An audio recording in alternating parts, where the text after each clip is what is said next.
right, everybody, Merry Christmas week. It is Wednesday, December 20th of 2023. These are the numbers for the last 7 days. I wanted to go ahead and get this report out to you guys so that you can kind of see what to expect over the next 7 days. We expect the next 2 weeks to be a little bit aberrant just because of the holidays and everything, but we're still going to put the reports out so you can see exactly what's going on. So let's dive into the numbers and see what's been happening. All right, so as always, our buyer activity is our orange line and our inventory is our blue line. As expected, inventory took a significant drop because not a lot of people are putting their properties on the market the week of Christmas. So we see inventory take a significant drop. Buyer activity actually went up a little bit in response to this increase in inventory. So buyer activity, it stayed steady. I kind of expect to see that go down a little bit this next week as well, just because it being the Christmas week. But there was a huge gap here. So demand was higher than inventory.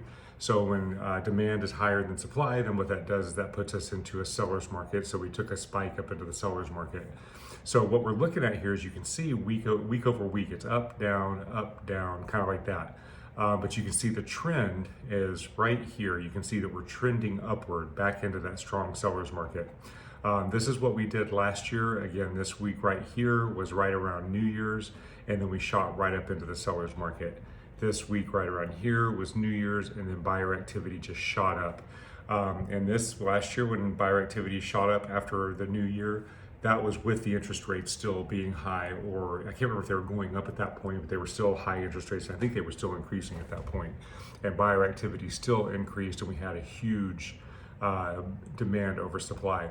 So I expect this to, once we hit New Year's, I expect this to be even more steep with buyer activity because the interest rates have come down. They're now under 7%, and they're expecting them to continue to come down, and buyers are becoming aware of the fact that as the rates get lower, more and more buyers are going to flood the market. So there are already buyers that are taking advantage of this small window that we have where they can come in and get a property before all the extreme competition begins.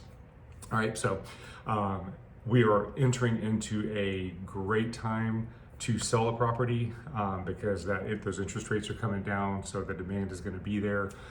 Buyers, we still have a window right now where it's not going to be as chaotic as it will be in the spring. So both sellers and buyers, it's a good time. So let's have a conversation, see if there's anything that we can do for you. Outside of that, everybody have a great Christmas week and happy holidays, happy New Year. Well, not happy New Year yet. We'll see you next week. But all right, so we will see you next week's numbers to see how Christmas actually did affect the market. And if you have any questions, please feel free to reach out to us. All right, talk to you next week.